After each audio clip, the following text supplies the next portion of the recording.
Welcome back to The Bounce. I'm Kelly Chavez-Menjivar. And I'm Andrew Coates. We have a great show for you this week. Stay tuned. Let's bounce.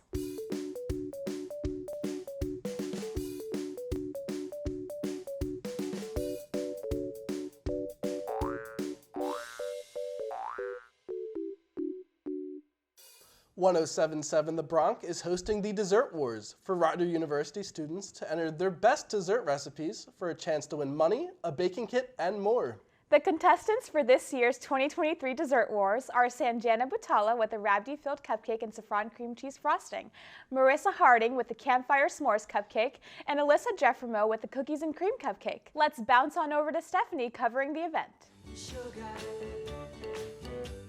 Hi, I'm Stephanie Rosenthal, and today we're covering the Dessert Wars here at Daly's Dining Room.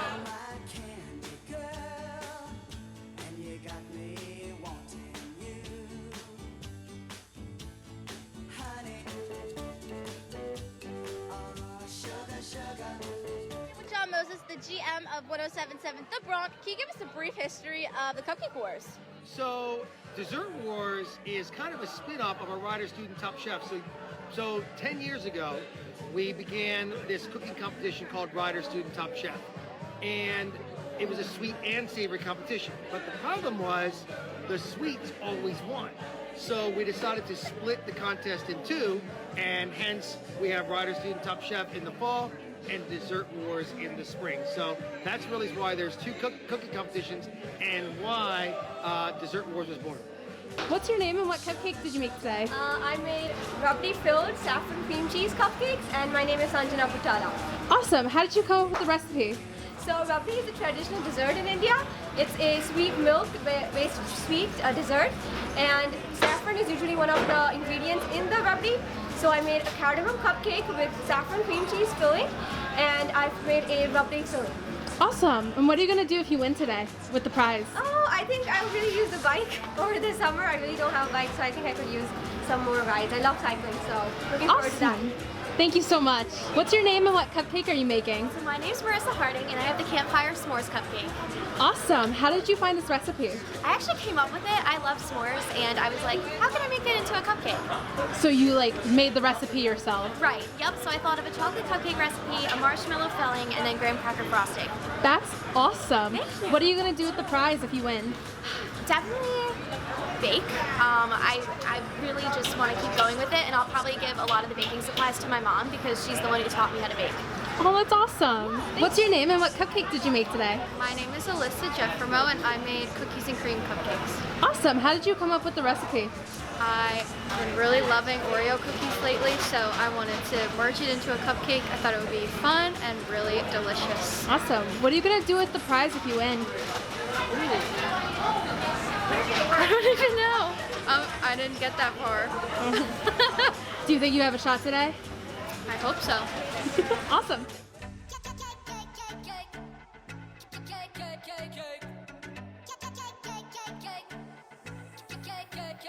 You know when I come back, you know what it look like. Everything lit, all the girls in free. Everybody inside, sipping on a good time. You ain't got a risk, they can put it on me when they want. Alright, listen, these cupcakes were so good, I didn't even get one. Yeah, spinner then I get it same day, but hey. Winner of 107 to the Bronx Dessert Wars Cupcake Prize, the bake-off battle is Marissa Harding! That's all for our Dessert Wars. All of our stations are cleaned up and our cupcakes are all gone. Thank you guys so much for tuning into this segment, and congratulations to our winner. Thank you, Stephanie, and congrats to the winners of Dessert Wars. Since 1930, the Rider News has been the weekly student-run newspaper of Rider University. Today, we are here with some students that take part in the paper to discuss what it's like to be a journalist while juggling the responsibilities of being a student. I'm here with the Rider News.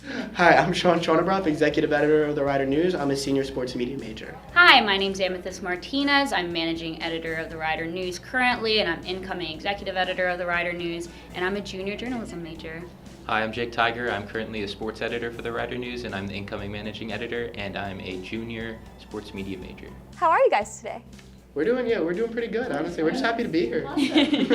So what made you get involved with Rider News? Yeah, so for me, to be honest, I'm a sports media major, and I didn't really know what I wanted to get into in college. I just knew I really liked sports, and I didn't know if I wanted to write, I wanted to do radio or everything, so I just tried everything, and yeah, this whole writing thing, newspaper thing, that's kind of what stuck and really, I don't know, where most of my passion shine through. Great, and what is it like working on the Rider News? It's amazing. It's literally the best experience that I've ever had in any kind of learning capacity. We're doing real journalism work right on campus for the campus community, and I can't imagine a better way to learn about journalism. We've been put through serious, journalism ethical questions, and, we're writing every week, we're, delivering the truth, and yeah, I think that it's really important to have learning experiences like this on campus. Yeah, I mean, I think it's the best experience you could get, and I think what we do here, honestly, is the pride we take in our reporting and the content we really put out there, whether it's writing, YouTube videos, everything we do. I think we do strive to do it to the highest standard, and I hope that really shows in everything that we put out. That's great. And how is it to balance working on the newspaper and being a college student? That is really tough. Yeah. I mean, the biggest thing for me, it's always tough to manage and find that balance, but I like to think about the result of it, how I'll feel afterwards. That kind of motivates me to stay on top of things, make sure I budget my time. I just know when I graduate, I'll be really happy that I put the extra time in to get ahead in my career. Yeah, this is essentially a full-time job on top of school, being a full-time student. It's insanity, but it's insanity that we're passionate about, so it's okay. And like Jake said, it's just sort of the payoff at the end is so worth it. And adding on to that, what is the weekly process of publishing a newspaper? I mean, to sum it up before I go into everything, it's just crazy. I'm not gonna lie, I mean, it's every emotion almost in one. There's hours of stress, but there's constant laughing. There's constant. Then really, when you spend, I'm sure you guys feel here at the Bounce, but when you spend this much time together, it's a 10 to 15 hour process each week. And then me and Amethyst, me managing an exec, we're on the phone pretty much every day talking about stuff.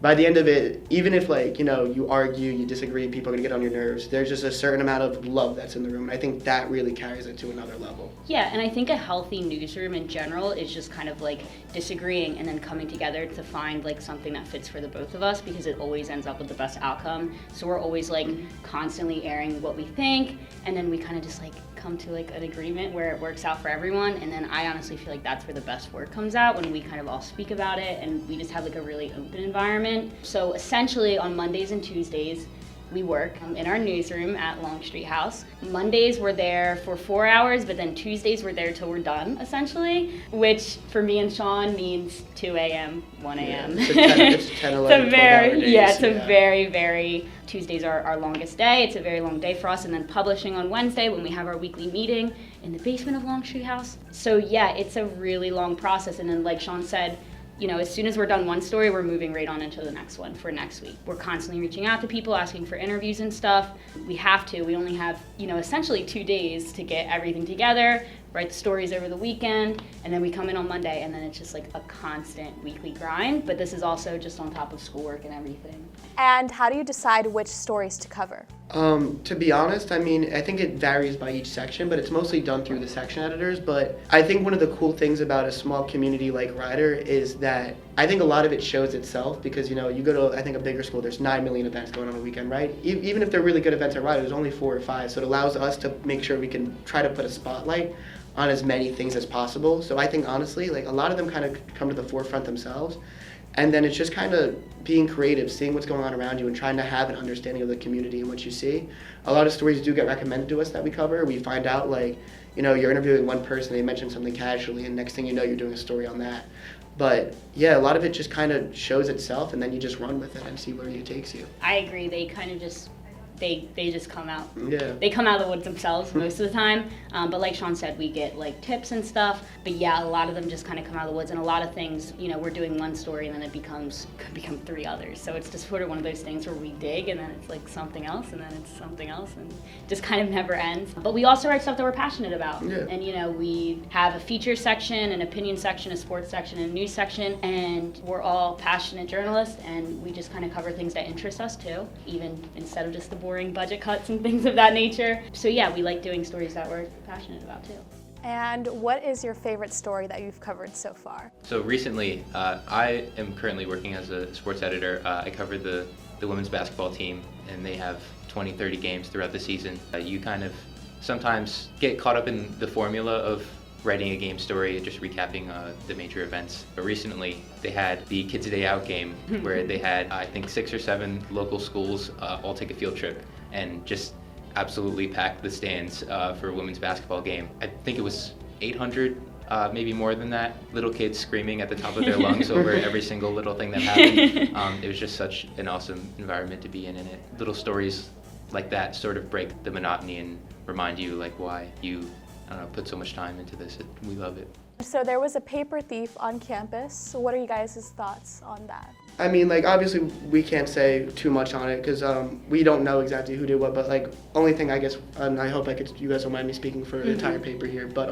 so like whether it's malicious, whether it's not, when we hear that there's 300 to 400 papers missing sometimes in a week, or like in one day, or even if it's just like a full stack gone where we know, hey, that might be something where people usually came and picked up from. It's disheartening not only as like someone who's like, I guess, the head of the newspaper, but it's disheartening for our entire staff because I see the look on their faces even when we're casually walking around campus and you see the stand. I mean, I take pride in seeing it every week, but you know, knowing that people are willing to, I don't want to use the word disrespect, but I guess, yeah, disrespect our hard work like that, it kind of does hurt to an extent, and it kind of does really bother you because, like I said, the goal of the Rider News is like, yeah, obviously we want to be journalists, but we want to tell stories that matter, and we want to tell the stories of people on this campus and almost chronicle everything that's going on around us, and when that just gets completely removed, like it's completely nothing, it really bothers me, it kind of hurts. Yeah, and I kind of just bouncing off of Sean, we are the natural archive of Rider University, and you know, we have newspapers from the 70s that we look at, and I mean, we've been an organization since 1930,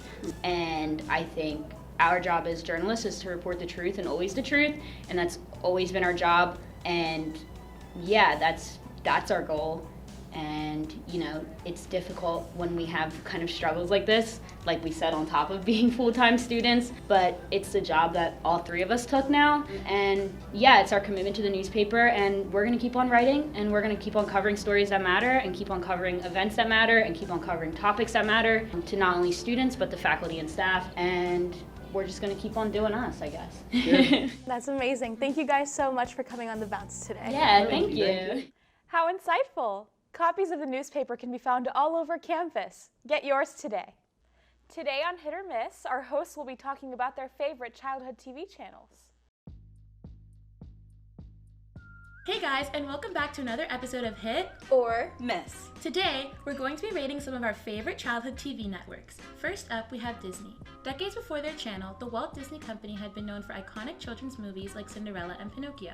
In 1989, they broadened their reach with the launch of the cable network, the Disney Channel, and went on to produce memorable shows such as That's So Raven and Phineas and Ferb. So, what were your favorite Disney Channel shows, guys? Oh, I'm gonna have to say Phineas and Ferb was definitely at the top.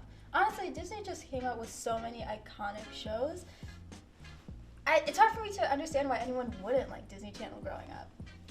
Well, I mean, I love a good Disney feel-good just as much as anyone else, but like you can't ignore the company producing these shows. Like Disney has a problematic past.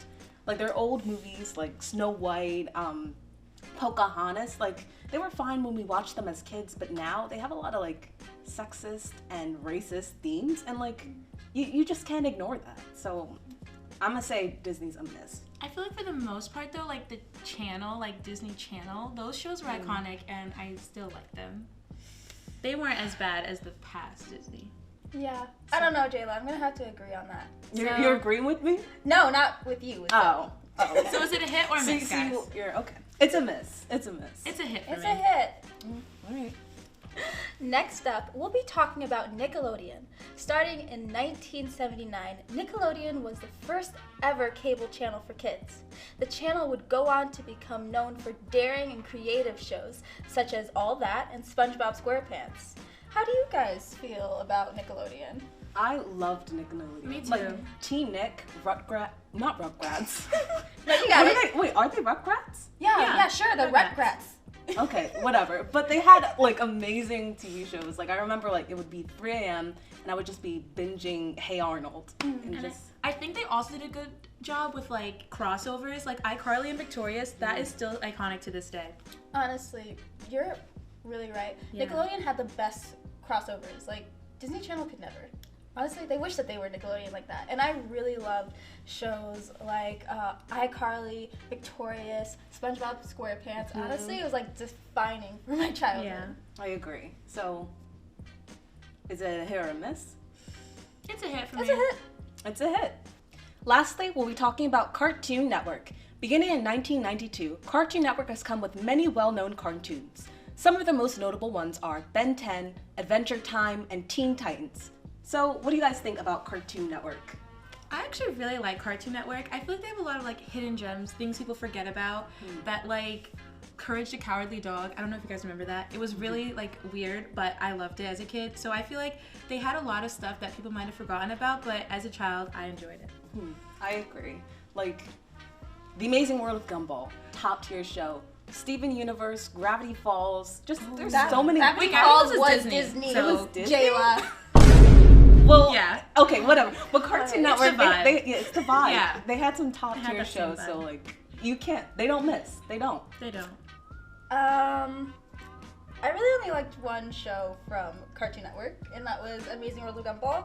Besides that, I didn't really watch Cartoon Network, so I don't really care for it. I don't really get what all the hype is about.